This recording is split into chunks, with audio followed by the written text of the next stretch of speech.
Truck भर भर करके ये आता कहाँ से, मैन्युफैक्चरिंग कहाँ से हो रहा है, हर टाइप का ब्रांड आपको मिल रहा है। एक व्यक्ति या एक बड़े लोगों का नाम बता दीजिए जो आप बिहार से बाहर जहां भी शराब की बोतलें पैक हो रही है ट्रक से स्मगल करके बिहार में आ रहा है, उन कितने लोगों पर आपने कार्रवाई की? देखिए, 15 साल को लोग भूला नहीं है और अच्छी तरह से जानता है कि आप आरक्षण के कितने समर्थक हैं। मेरी बात तो सुन लो। अरे अरे बात है, एक चीज जानकारी देना चाहिए अध्यक्ष महोदय, पहले हम तो बोल लेंगे, फिर बोलिएगा। आप तो आप बोलिएगा, नहीं। मेरा बात खत्म हो जाने दो, फिर आप बोलना। पहले तो आपकी सरकार नहीं थी, पहला जानकारी दो। अरे नीतीश कुमार की सरकार थी, आप कौन थे? महागठबंधन की सरकार, वो जानकारी- जैसे आप है ना, जैसे आप हैं, अभी किसकी सरकार है? भाजपा की सरकार नहीं है क्या? देख के बोलिए। भाजपा की सरकार अरे गलत फहमी मत फैलाइए। आपको 15 साल आपके आदरणीय माताजी पिताजी को राज करने का मौका दिया था, एक व्यक्ति को आरक्षण नहीं मिला। बिहार में एक व्यक्ति को आरक्षण नहीं मिला और आप आज आरक्षण की बात कर रहे हैं। नमस्कार, स्वागत है आप सभी का बिहार मिरर के डिजिटल प्लेटफॉर्म में। देखिए, इस वक्त बिहार में शीतकालीन सत्र चल रहा है। शीतकालीन सत्र का आज दूसरा दिन था और सदन में जम करके हंगामा हुआ है। देखिए, इस वक्त 3 मुद्दों पे सदन में जम करके हंगामा किया जा रहा है। पहला स्मार्ट मीटर को लेकर के, दूसरा शराबबंदी को लेकर के और तीसरा आरक्षण के मुद्दे पे जम करके सदन में हंगामा हो रहा है। आज दूसरा दिन था शीतकालीन सत्र का और ऐसे में तेजस्वी यादव ने कई तरह के गंभीर सवाल उठाए। उसके बाद सम्राट चौधरी से उनकी भिड़ंत हो गई। जम करके सदन में आज हंगामा किया गया है। सबसे पहले स्मार्ट मीटर को लेकर के राबड़ी देवी ने आरोप लगाया कि ये स्मार्ट मीटर जो है, इससे बिहार की जनता को लूटने का काम किया जा रहा है। दरअसल प्राइवेट कंपनी के द्वारा स्मार्ट मीटर लगा करके स्मार्ट तरीके से जनता को लूटने का काम सरकार कर रही है। इसके साथ ही राबड़ी देवी ने कहा, और इस पूरे लूटने का जो सरगना है, पूरा जो लूटने का काम किया जा रहा है, इसके मुखिया बिहार के मुख्यमंत्री नीतीश कुमार है। नीतीश कुमार के वजह से ही जो है पूरा स्मार्ट मीटर का जाल बिछाया जा रहा है ताकि जनता को लूटा जा सके। इस तरह से राबड़ी देवी ने आरोप लगाया। उसके बाद तेजस्वी यादव ने शराबबंदी के नाम पे अलग अलग मुद्दे को उठाया सदन में। तेजस्वी यादव ने कहा कि जो ट्रक का ट्रक शराब बिहार लाया जा रहा है और बिहार में बड़े पैमाने पे जो रैकेट चलाया जा रहा है, उसका जिम्मेदार कौन है और उसका संरक्षण किस बड़े नेता के द्वारा किया जा रहा है, सरकार का कौन व्यक्ति उसे संरक्षित कर रहा है जो इतने बड़े पैमाने पे ये रैकेट चल रहा है। कई तरह के आरोप लगाए गए। दरअसल बिहार सरकार में मंत्री श्रवण कुमार शराबबंदी पे अपना पक्ष रख रहे थे। श्रवण कुमार ने कुछ आंकड़ों का भी जिक्र किया कि 2016 से अब तक 156 मौत हो चुकी है। इसी पे तेजस्वी यादव ने मंत्री साहब को रोकते हुए कहा कि जरा आप अपने आंकड़ों को सही कर लीजिए।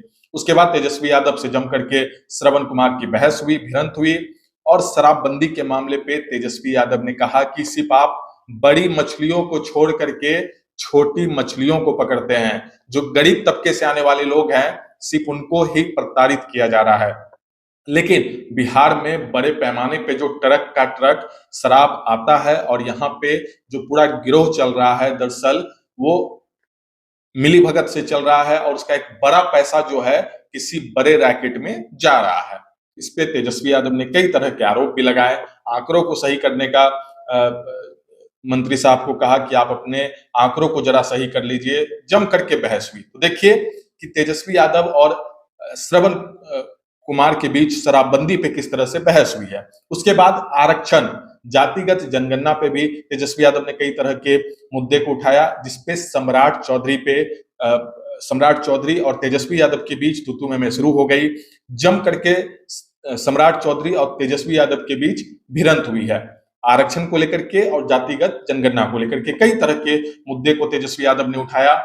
इसके साथ ही देखिए, सम्राट चौधरी ने भी जम करके तेजस्वी यादव को सुनाया है। सम्राट चौधरी ने लालू प्रसाद यादव और राबड़ी देवी के कार्यकाल का भी जिक्र किया। कई तरह के आरोप भी लगाए। तो आप इस वीडियो क्लिप में आगे देखिए कि सदन से किस तरह से तेजस्वी यादव, सम्राट चौधरी आपस में भिड़ गए थे। सबसे पहले शराबबंदी पे किस तरह से बहसबाजी हुई, उसके बाद आरक्षण पे भी तेजस्वी यादव और सम्राट चौधरी के बीच तीखी बहस हुई है।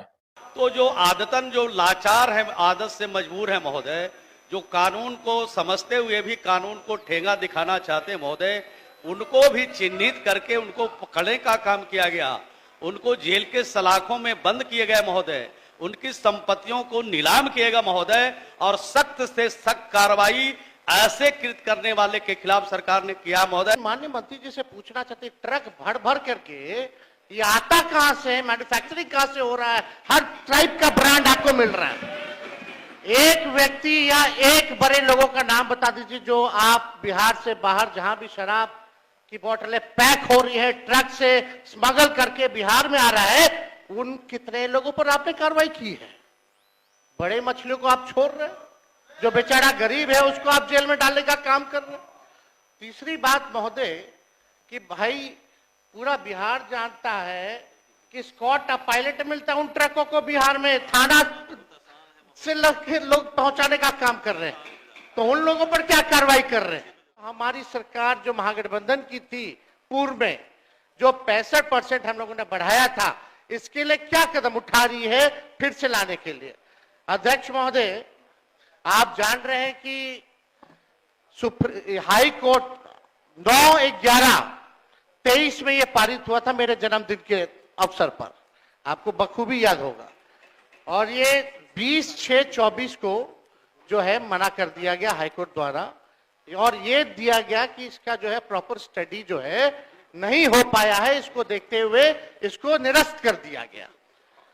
हमारा ये सवाल है महोदय कि जो संदेह नीतीश जी को था, माननीय मुख्यमंत्री जी को था, आपको था, हमको था कि भाजपा के लोग जो है किसी ना किसी प्रकार से कोर्ट जाकर के इसको निरस्त कराएंगे, इसलिए माननीय मुख्यमंत्री जी ने एक मेरी बात तो सुन लो। अरे बात है, एक चीज जानकारी देना चाहिए अध्यक्ष महोदय, पहले हम तो बोलेंगे फिर बोलिएगा, आप बोलिएगा, मेरा बात खत्म हो जाने दो फिर आप बोलना। पहले तो आपकी सरकार नहीं थी, पहला जानकारी देना। अरे नीतीश कुमार की सरकार थी, आप कौन थे? महागठबंधन की सरकार, जैसे आप है ना, जैसे आप हैं। अभी किसकी सरकार है? भाजपा की सरकार नहीं है क्या? देख के बोलिए, भाजपा की सरकार नहीं है क्या? क्या बात बोलिए, बिना आधार और प्रमाणिकता के किसी भी पार्टी के बारे में इस तरह का बयान देना संविधान के पद पर बैठे संविधान के दिल में शोभा नहीं देता है।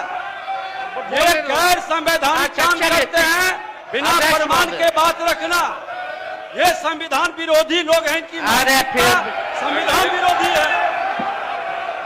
एक मिनट, ये गंभीर मसला है महोदय, पिछड़ों का, पिछड़ों का, दलितों का, आदिवासियों का, जो भी आरक्षित वर्ग है उनका भारी नुकसान हो रहा है। मेरा यही कहना है, अगर सरकार और देश में ये पहली ऐसी सरकार थी 17 महीनों की जहां जाति आधारित गणना भी हुई और 65% आरक्षण की भी सीमा थी गई। पहली बार इतना बड़ा निर्णय हम लोगों ने लिया, उस निर्णय को लागू कराने में क्यों फेल रहे?